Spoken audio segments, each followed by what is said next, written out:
नमस्कार. जनक्रांती न्यूज चॅनलमध्ये आपलं सर्वांचं स्वागत. जनक्रांतीच्या वाटघाट या विशेष प्रोग्राममध्ये आज आपले गेस्ट आहेत धवलसिंह मोहिते पाटील, जे महाराष्ट्र राज्य कुस्तीगीर परिषदेचे कार्याध्यक्ष आहेत. त्याचबरोबर सोलापूर जिल्हा काँग्रेस कमिटीचे ते अध्यक्ष आहेत. आणि त्यांच्याबरोबर आपण एकंदरीत जिल्ह्यातल्या राजकारणाची चर्चा करणार आहोत. त्याचबरोबर एकंदरीत सोलापूर जिल्ह्याचे ते जिल्ह्याचे काँग्रेस अध्यक्ष असल्यामुळं सोलापूर जिल्ह्यामध्ये काँग्रेसची काय स्थिती आहे हे पण जाणून घेऊयात. त्याचबरोबर विधानसभेमध्ये भविष्याची विधानसभा आता चालू आहे, त्या भविष्यामध्ये निकाल कोणत्या पद्धती असतील ते पण त्यांच्याकडे जाणून घेऊयात. चला तर बोलूयात. नमस्कार दादा. नमस्कार दादा, आपण गेली 25-30 वर्ष आपण ओळखतोय. साधारण आपण आता काँग्रेस पक्षात प्रवेश 2021 ला केला आपण. त्यानंतर काँग्रेसची स्थिती त्यावेळेची आताची स्थिती कशा पद्धतीची आहे? 2021 साली केंद्रात राज्यात भाजपचं सरकार अतिशय स्ट्रॉंग होतं.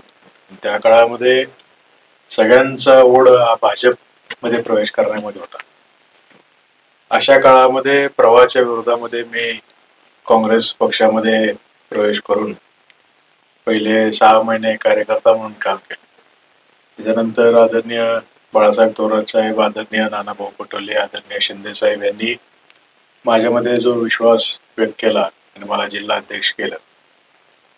या जिल्हाध्यक्ष झाल्यानंतर जेव्हा मी प्रत्येक तालुक्याचा काँग्रेस पक्षाचा आढावा घेतला, त्यावेळेस काँग्रेस पक्षाची संघटनात्मक परिस्थिती अतिशय वीक होती. तालुक्यांमध्ये पदाधिकारीची नेमणुका नव्हत्या. जे काही पदाधिकारी होते त्यांच्या पाठीशी पण उभं नसल्यामुळं, ग्राउंड लेवलला काम फार वीक असल्यामुळं सुरुवातीला फार अडचणी आल्या संघटनात बांधणी करताना. आणि भाजप सारख्या बलाढ्य पक्षाच्या विरोधामध्ये त्यावेळेस जिल्ह्यातले बहुतांश सगळे पुढारी हे भाजप पक्षामध्ये तरी होते किंवा भाजपच्या मित्र पक्षात तरी होते, अशी परिस्थिती होती.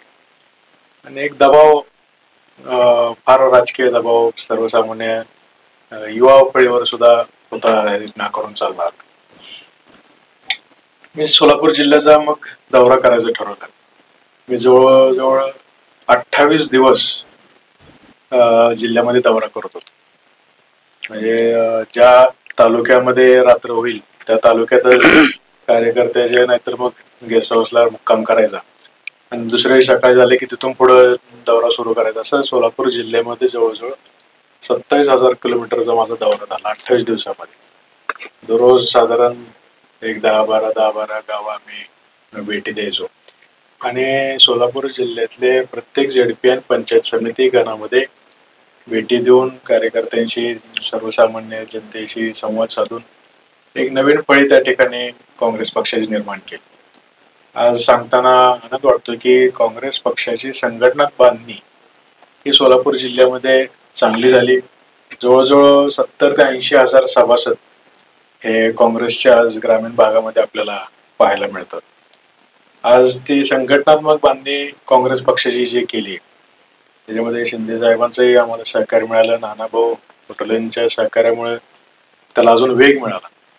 आणि याच्यामुळे आपण पाहिलं असेल की लोकसभेला सुद्धा त्याचा फायदा हे प्रणितीताईंना झाला. महाविकास आघाडीच्या माध्यमातून नंतर अजून काँग्रेसला एक अजून बळ मिळालं, एक नवीन मित्र पक्ष मिळाला.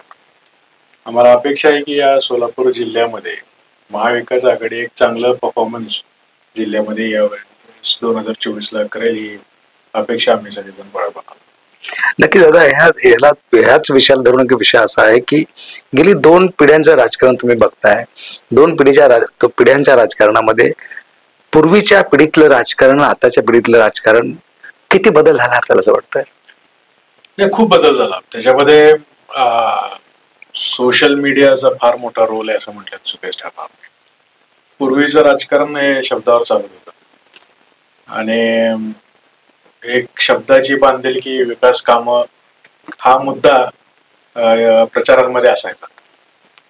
आज सोशल मीडियाच्या माध्यमातून भावनिक मुद्द्यांना जास्ती प्राधान्य मिळत गेलं. आणि आपण पाहतो की आज निवडणुकीत राजकारणामध्ये जात पात आणि भावनिकता याचा जास्त वापर होऊ लागला. पण सोशल मीडियाचा फायदा असा झाला की आज राजकीय नेता ज्याला पुढारी व्हायचंय त्यांनी अतिशय त्याची राजकीय भूमिका पारदर्शक ठेवावी लागते. कारण पूर्वी एखाद्या पुढाऱ्याने काय गंमत केली तर ते इलेक्शनच्या नंतर कळायचं. पण आज सोशल मीडियामुळे कार्यकर्त्यापेक्षा नेत्यांनी स्वतःची भूमिका ही पारदर्शक ठेवणं फार महत्वाचं राहिलं. सोशल मीडियाच्या माध्यमातून जनजागृती सुद्धा चांगल्या प्रमाणात लवकर होताना आपल्याला पाहायला मिळते. आपण पाहिलं असेल की ज्या सोशल मीडियाने मोदींना डोक्यावर घेतलं होतं 2014 साली, आज ते सोशल मीडियामध्ये मोदी बीजेपीला ट्रोल केलं जातं. त्यामुळे सर्वसामान्य माणसाच्या हातामध्ये आज मोबाईलच्या माध्यमातून जे सोशल मीडिया हातामध्ये आलेले आहे त्याच्या माध्यमातून भविष्यात ही सोशल मीडियाची क्रांती होईल असं गृहीत धरलं. नक्कीच नक्कीच नक्कीच.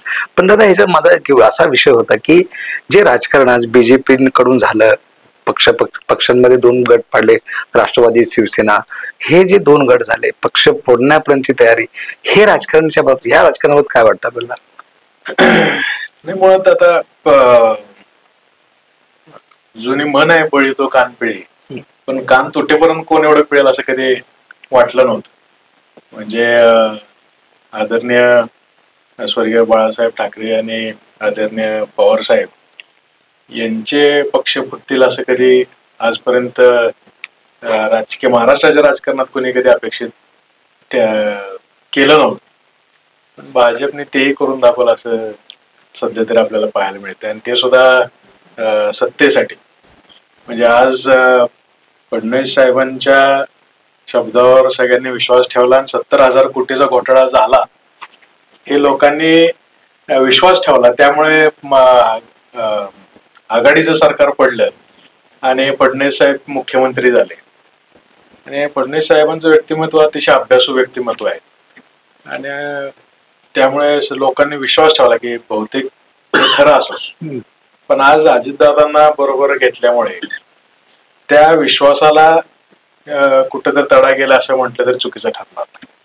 मग त्यावेळेस जे 70,000 कोटीचा घोटाळा झाला हे खरं होतं का, आज अजितदादांना क्लीन चिट मिळते हे खरं होतं. आणि मला वाटतं त्यामुळे कुठेतरी बीजेपीला एक सेटबॅक बसला असं म्हटलं तरी चुकीचं ठरणार, आणि याचा फायदा भविष्यामध्ये नक्कीच काँग्रेस पक्षाला होईल. कारण आज एक राजकीय पक्षांमध्ये काँग्रेसविषयी असलेली विश्वासार्हता आणि काँग्रेस पक्षाचे जे सेक्युलर विचारसरणी आहे याच्यावर असलेला विश्वास हा काँग्रेस पक्षाला नक्कीच भविष्यामध्ये सत्तेमध्ये बसवेल. नक्कीच दादा, हे विश्वास बसेल काँग्रेसवर, कारण सेक्युलर पक्ष आहे. ह्याच्यामध्ये आता जर पाहिलं, हे पक्ष गट तर फुटतो, पक्षच फोडतात, चिन्ह पण जातं, न्यायालय पण त्यांच्या बाजूने उभारतं.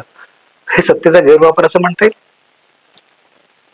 ते म्हणतात ना, late justice is as good as injustice, तसा प्रकार आहे सध्या. आता ह्यात दबाव तंत्र किती काय याच्यावर मी भाष्य करणार नाही, पण नक्कीच सर्वसामान्य लोकांमध्ये सध्या भावना आहे की आज एखादा निकाल उशीर लागल्यामुळे लोकांचा एक गैरविश्वास नक्कीच त्याच्यामध्ये निर्माण होतो की जर कॉन्स्टिट्यूशनला धरून आहे. आता आपण पाहतो मीडियामध्ये सुद्धा बापट साहेबांसारखे तज्ज्ञ लोक सुद्धा म्हणतात की बाबा हे कॉन्स्टिट्यूशनला धरून नाही. जर कॉन्स्टिट्यूशनला धरून नसताना सुद्धा जर एखादा निकाल द्यायला उशीर होत असेल तर साहजिक आहे सर्वसामान्य जनतेच्या मनामध्ये एक प्रश्न निर्माण होतो की ज्युडिशरी सुद्धा कुठेतरी कॉम्प्रोमाइज होते की काय, अशी एक भावना सध्या सर्वसामान्य जनतेमध्ये आहे. नक्कीच दादा, आता तसं पाहिलं तर पप्पासाहेबांशी सगळ्यांचे राजकीय सगळ्या मोठ्या नेत्यांचे संबंध होते, तसे तुमचे पण शरद पवार साहेबांबरोबर जर संबंध चांगले आलेले होते आणि त्यांचे निकटवर्ती म्हणून आपल्याकडे बघितलं होतं. पण नंतरच्या काळात आपण विभागला आणि परत काँग्रेसकडे गेला, याला नेमकं कारण काय किंवा हे कसं घडलं असं? नाही, पवार साहेबांचं विचारसरणी नेहमी सेक्युलर राहिलेली आहे, आणि एक युवा कार्यकर्ते या नात्याने पवार साहेबांचं आम्ही नेहमी काम करत राहिलो. पण मी राष्ट्रवादीत कधीच प्रवेश केला नव्हता. आता एखादा लीडर आवडत असला तर ते प्रवेशच करावा असं काय नियम नाही. त्यामुळे आम्ही पवार साहेबांना फॉलो करत होतो, त्यांचे विचारसरणी ऐकून प्रभावित होत होतो. पण काँग्रेस हा मूळ आमचे आजोबा काँग्रेस पक्षामध्ये होते. वडीलही जेडीपीच्या काळात काँग्रेस पक्षामध्ये होते. त्यामुळे काँग्रेस पक्षाविषयी आपुलकी होती आणि प्रेम आणि एक नॅशनल पार्टीमध्ये काम करायचं ही एक इच्छा असल्यामुळे या ठिकाणी स्कोप होता. जनसेवा संघटनेच्या माध्यमातून प्रत्येक तालुक्यामध्ये जी कार्यकर्त्यांची फळी आहे त्या प्रत्येक कार्यकर्त्याला इथं काम करायला एक स्कोप होता, एक स्पेस होती. या दृष्टिकोनातून मी काँग्रेसमध्ये जॉईन झालो. तसं पाहिलं तर काँग्रेस पक्ष हा राष्ट्रीय पक्ष आहे, तरी पण आज सोलापूर जिल्ह्यामध्ये दोन जिल्ह्यात थोडा भाग जरी जोडला गेला असला तर दोन खासदार आहेत, दोन खासदारांचा मतदारसंघ आहे. ह्या दोन खासदारच्या मतदारसंघामध्ये फक्त 3च जागा जवळपास काँग्रेसला मिळाल्या. नेमकं कमी म्हणजे काँग्रेस कुठं कमी पडलाय ना? नाही, आता हे आपण जर पाहिलं तर हे आघाडीमध्ये पहिले काँग्रेस आणि राष्ट्रवादी होते.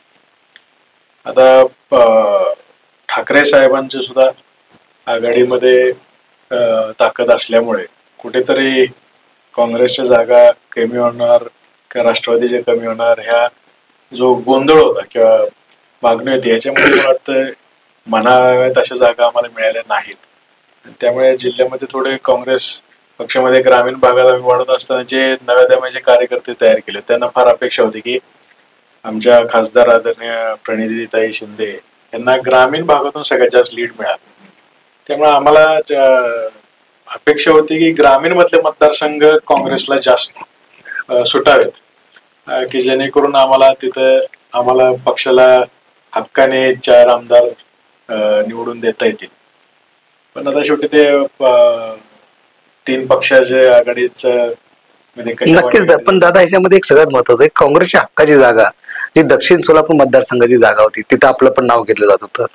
दिलीप माने पण त्या जागेवर इच्छुक होते, जवळपास त्यांना द्यायचं जवळपास नाव पण जाहीर झालं होतं. पण काँग्रेसची एक जागा काँग्रेसला घालवली असं वाटत नाही तुम्हाला? नक्कीच एक जागा काँग्रेसची कमी झाली.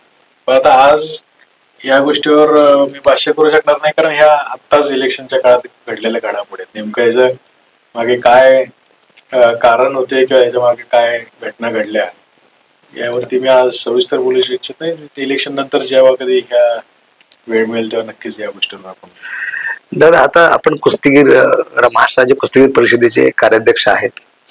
कुस्ती या खेळाची सध्या स्थिती काय आणि काय महाराष्ट्रामध्ये सध्या या परिषदेचं काम कसं चाललंय आणि पैलवान नवीन निर्माण करण्यासंदर्भात काय काय काम चाललेलं आहे? मला सांगायला अभिमान वाटतो की महाराष्ट्रामध्ये सगळ्यात जास्त पैलवानांची संख्या ही सोलापूर जिल्ह्यामध्ये आणि देशामध्ये पंजाब हरियाणा नंतर महाराष्ट्र मध्ये अतिशय चांगले मुलं मेहनत करणारे कष्ट करणारे आहेत, मेडल आणणारी मुलं आहेत.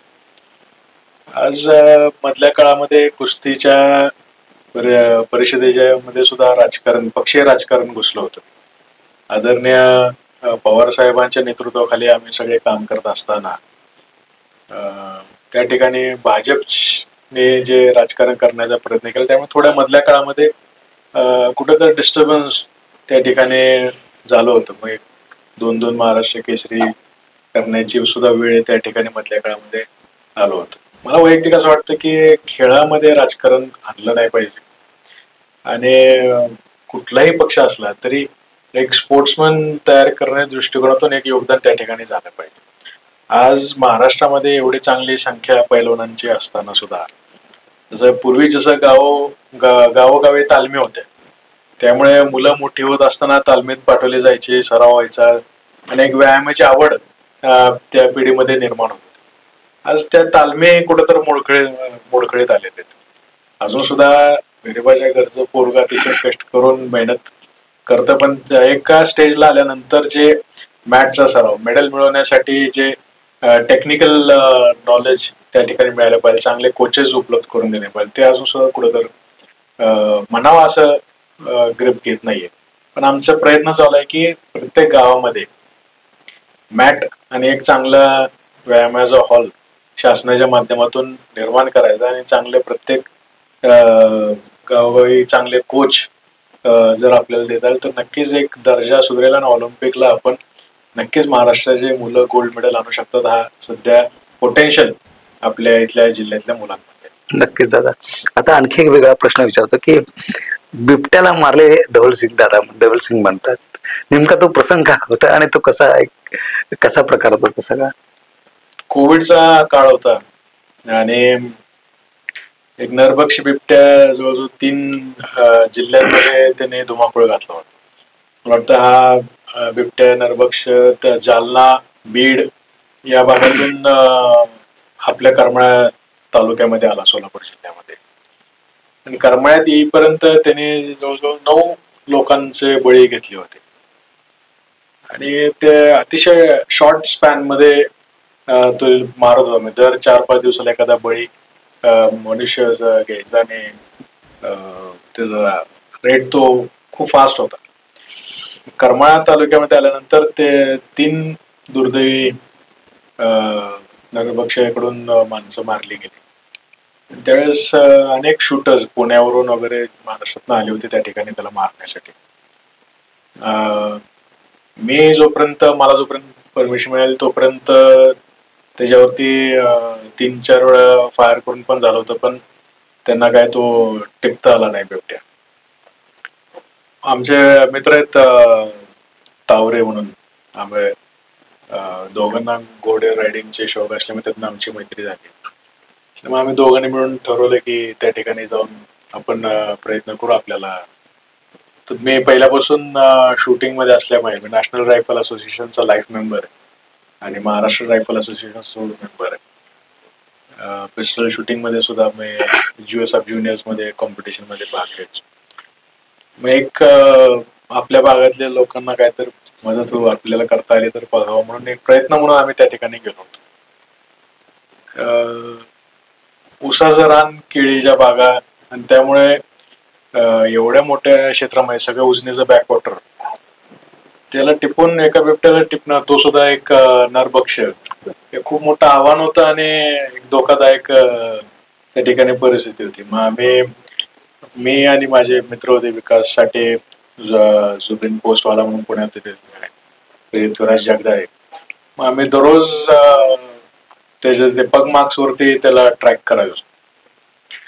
2 दिवसानंतर आमच्या लक्षात आलं की तो एक विशिष्ट भागामध्ये बंडगर वस्ती म्हणून आहे तिथे, त्या भागाच्या आजूबाजूलाच फिरत होता.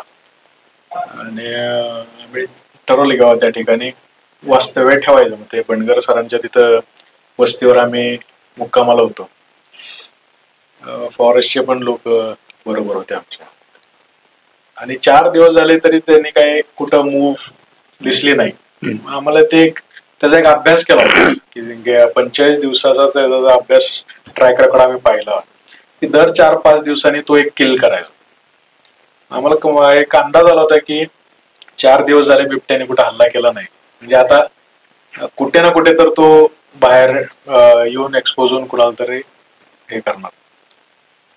सुदैवानं झालं की ज्या दिवशी तो ऊसतोड चालू होती, तिथं कामगारांना अटॅक करायच्या, ते ऊसातनं बाहेर येणार तेवढाच हल्ला गुल्ला झाला आणि आम्हाला फोन आला की बिबट्या दिसलाय म्हणून. आम्ही तिथून 5 मिनिटाच्या अंतरावरच होतो. मग गाडीत बसून गेलो, फॉरेस्टचे सगळे होते आणि गाड्यांनी सगळा गोंधळ बघितला, लोक वंच वडवळ. तर बिबट्या केळीच्या बागेत गेला.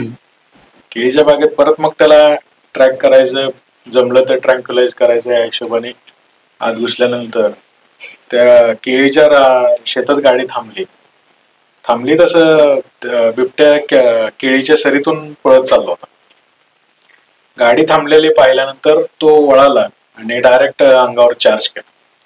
ते संध्याकाळी 6ची वेळ होती आणि केळीमध्ये बऱ्यापैकी काळोख होता. फक्त ते रागाचं ते डरकाळ्या पुढत आलेला एवढाच अंदाज. आणि बंदूक स्विंग करून नेम धरेपर्यंत तो 10 फुटावर आला होता. लास्ट जम्प घेणार तेवढं फायर केलं. पहिली गोळी त्याला मानेच्या डोक्याच्या भागाला लागली. सेकंड परत उठायला लागल्यावर सेकंड रिपीट शॉट मारलं आणि थर्ड सेफ्टी म्हणून मारलं. नक्कीच त्यावेळेस असं तो बिबट्याची जेव्हा आपण हे केलं, एन्काउंटर म्हणतो त्याला आपण, ते झाल्यानंतर चर्चा सुरू झाली की आता धवलदादा राजकारणात कुणाचा एन्काउंटर करतील अशामध्ये ही चर्चा सुरू झाली होती. आणि बाळासाहेबांनी पण एका कार्यक्रमात बोललेले होते की मला माहित नाही धवल सिंहनी बिबट्या टिपल्या, आता राजकारणात टिपतील त्याचं, असं त्यावेळेस बोलले. त्याचा अर्थ काय तर विषय असेल असं आपल्याला काय वाटत नाही? नाही, मी ते करमाळ भागातल्या आपल्या लोकांना त्रास होत होता, जुने ऋणानुबंध जिल्ह्यातल्या सगळ्या लोकांचे. आणि त्यावेळेस बरीच लोक म्हणायची कशाला चाललाय साहेब, नाही तुम्ही एकटंच आहे आणि एवढं मुलं लहान आहेत असे सगळे. पण आई साहेबांनी पण मला प्रोत्साहन दिलं, नाही म्हणले आपली लोक आहेत, तुला काय करता आलं तर बघ. आणि ते आपल्या लोकांना त्या नरभक्षाच्या ह्याच्यातून वाचवायच्या ह्या उद्देशाने मी तेव्हा गेलो होतो. तो अटॅक करेल, त्याला मारायची वेळ येईल किंवा माझ्या हातून मरेल हे काय असं एवढं नक्की त्याचं काय राजकारणाशी संबंध नाही. कारण राजकारण हे समाजसेवेसाठी आहे. लहानपणापासून जनसेवा संघटनेमध्ये आदरणीय वडील आमचे प्रतापसिंह मोहिते पाटलांच्या मार्गदर्शनाने काम करत असताना जनसेवा हीच ईश्वर सेवा हे ब्रीदवाक्य मनाशी बाळगून आजपर्यंत समाजकार्य केलं. त्यामुळे राजकारण हे जनतेसाठी करायचं, त्याच्यामध्ये काय कोणाचं बळी घेऊन काय राजकारण होऊ शकत नाही. नक्की नक्की बोलायचा विषय हा एक बोलायचा विषय झाला असं म्हणतात ते की राजकारण कोणाला अडचणी आणतील असा विषय होता. ते काय तसं नक्कीच तसं काही नाही झालं, कारण ते होणारच नव्हतं. पण आता दादा एक तुम्ही जनसेवेचं नाव अशी संघटना तुमची करतील, काम करते सामाजिक, पण ह्याच्यामध्ये सातत्य नाही असं म्हटलं जातं किंवा कार्यकर्ते आज जे तुमचा जो पूर्वीचा घोटाळा होता तो हळूहळू कमी होत चालला असं आपल्याला वाटत नाही? नाही, विषय काय आहे, कुठलीही संघटना चालवत असताना आज आपण पाहतोय की राजकारण एक विशिष्ट कल्चर बदलत चाललंय राजकारणाचं. म्हणजे एक खुन्नस राजकारणामध्ये किंवा सूड भावना ही फार वाढलेली आपल्याला पाहायला मिळते. म्हणजे आजपर्यंत इलेक्शन पुरतं राजकारण असेल, नंतर एकमेकांची कामं सामाजिक कामं ही प्राधान्याने केली जायची. पण आज आपण पाहतो की आडवाआडवी खुनशी वृत्ती हे राजकारण कुठे तर वाढले. जनसेवेच्या माध्यमातून अजून सुद्धा सामाजिक कार्य दरवर्षी 6-7 हजार रक्तदान शिबिर होतात. म्हणजे जे सामाजिक कार्य आहे ते नक्कीच होतंय. पण आता बाबा असताना ते सत्तेत असल्यामुळे ते एक अजून ताकद वेगळी होती. आज काँग्रेसच्या माध्यमातून सुद्धा तुम्हाला दिसतंय ही जनसेवेची ताकदच काँग्रेसमध्ये आल्यामुळं आणि काँग्रेसची ताकद सामाजिक कार्यकर्त्यांना मिळाल्यामुळे काँग्रेस परत ग्रामीण भागात आता ग्रीप धरते. त्याला राज्याचा जर विचार केला, राज्याचं राजकारण जर बघितलं तर पुढचं सरकार कशा पद्धतीचं असेल असं आपल्याला वाटतं? एकंदरीत वातावरण जर बघितलं, तुम्ही फिरताय सामाजिक क्षेत्रात पण आहात, राजकारणात पण आहात, जिल्ह्याचे अध्यक्ष आहात, एकंदरीत पुढचं राजकारण या निवडणुकीमध्ये कशा पद्धतीचं असेल असं वाटतं आपल्याला? 2014ला आपण जर पाहिलं तर बीजेपीला जे मॅन्डेट मिळालं ते एक चेंज साठी मिळालं. आज 2024ला सुद्धा जे मॅन्डेट महाविकास आघाडीला मिळणार आहे ते चेंज साठी मिळणार. विषय झालाय की बीजेपी कडून लोकांना अपेक्षित होती काहीतरी नवीन मिळायची, एक नवीन नेतृत्व पुढे आणायचं. पण दुर्दैवानं बरेच जुने राष्ट्रवादी आणि काँग्रेसमधली लोक बीजेपीने प्रवेश घेतला आणि तेच लोकांच्या पुढे उभी केली जे लोकांना अपेक्षित नव्हतं. आज विषय असा आहे की आज काँग्रेस, इव्हन पवार साहेबांची राष्ट्रवादी, ठाकरे साहेबांची शिवसेना, ह्याच्यामध्ये नवीन लोकांना या ठिकाणी संधी मिळालेली आपण पाहायला मिळते. तरुण पिढीला या ठिकाणी संधी जास्त मिळाली आणि त्यामुळे लोक भविष्यामध्ये या नवीन जनरेशनच्या मागे खंबीरपणे उभे राहतील की जेणेकरून एक नव्या दम्याचा राजकारणाला समाजकारणामध्ये राजकारणामध्ये संधी लोक देतील, हीच या इलेक्शनच्या माध्यमातून मला पाहायला मिळतं. की मोहिते पाटील घर एक खंबीर मोठं घराणं असं म्हणतात, पण आता त्या काळात मी पण पप्पासाहेबाबरोबर होतो.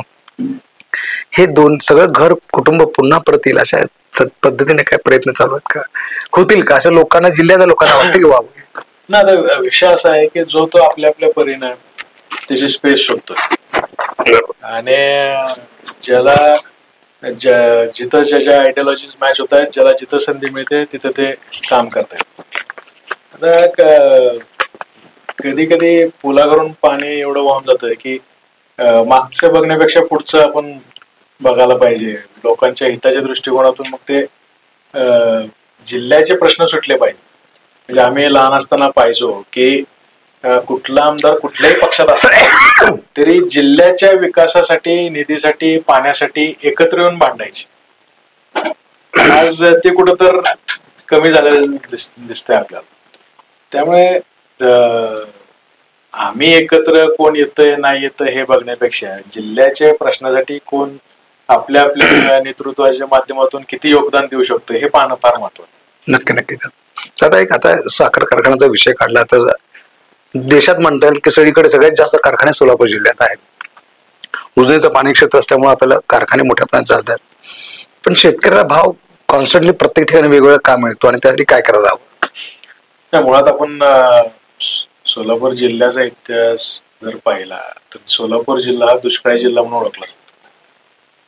दुष्काळी जिल्हा असताना सुद्धा सगळ्यात जास्त म्हणजे कोल्हापूर जिल्ह्यात जास्त साखर कारखाने सोलापूर जिल्ह्यात.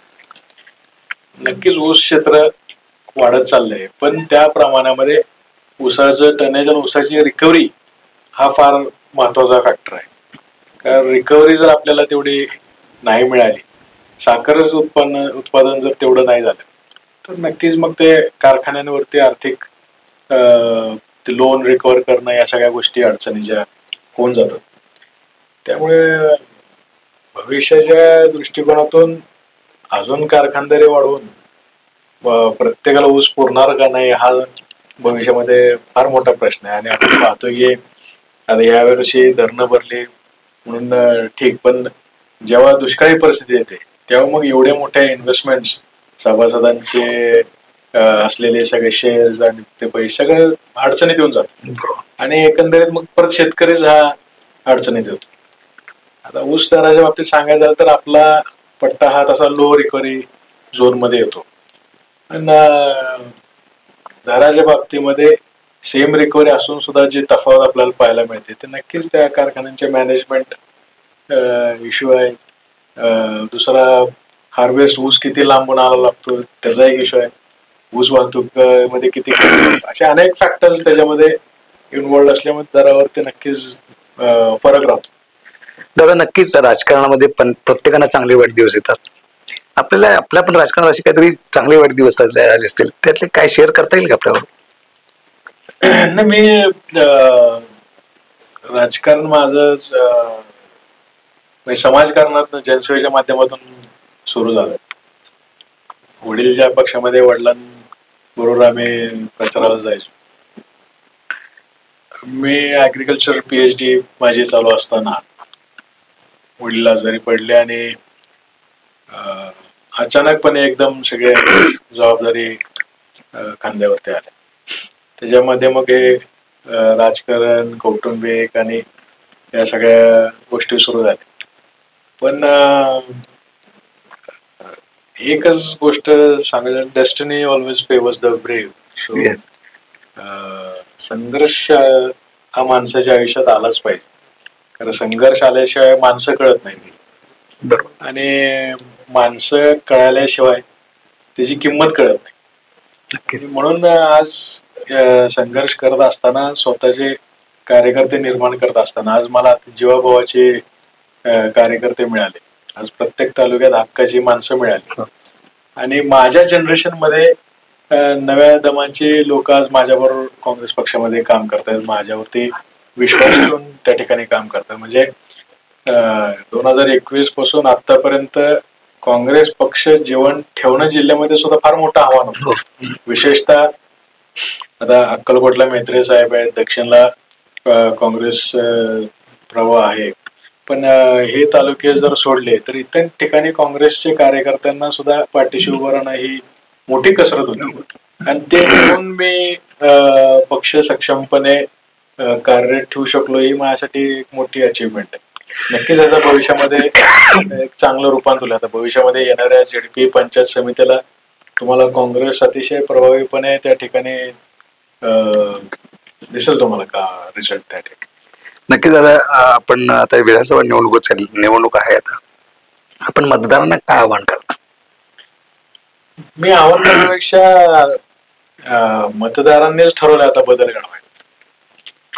आणि त्यामुळे मला एवढीच खात्री आहे की जे पंचसूत्री कार्यक्रम काँग्रेस पक्षाने निवडून आल्यानंतर राबवण्याचं ठरवलंय की महिला महालक्ष्मी योजनेच्या माध्यमातून महिलांना दर महिना 3,000 रुपये असतील, युवकांसाठी जे सुशिक्षित बेरोजगार आहेत त्यांना दर महिना 4,000 आणि त्यांना नोकरी उपलब्ध करून देणं. परत कृषी समृद्धी योजना आहे की 3 लाखांपर्यंत कर्जमाफी शेतकऱ्यांना. परत कुटुंबासाठी प्रत्येक कुटुंबाला 25 लाखाचा इन्शुरन्स आणि जनगणना करून 50% जास्त आरक्षण आणि सर्व समाजाला त्याच्यामध्ये न्याय मिळवून देण्याच्या दृष्टिकोनातून हा पंचसूत्री काँग्रेसच्या माध्यमातून कार्यक्रम राबवला जाणार आहे. तो नक्कीच या महाराष्ट्रातल्या जनतेच्या हिताच्या दृष्टिकोनातून आणि त्यांना जनतेला सक्षम करण्याच्या दृष्टिकोनातून अतिशय प्रभावी ठरणार आहे. आणि हा कार्यक्रमच काँग्रेस पक्षाला, महाविकास आघाडीला भविष्यात या येणाऱ्या निवडणुकीत यश देईल ही मला अपेक्षा. नक्कीच काँग्रेसची जी पंचसूत्री आहे तीच जनतेला फायद्याची ठरेल असा विश्वास धवलसिंग मोहिते पाटील यांनी व्यक्त केला आहे. वेळ दिला त्याबद्दल मी त्यांना त्यांच्या मनापासून आभार मानतो आणि आपण थांबूयात. धन्यवाद.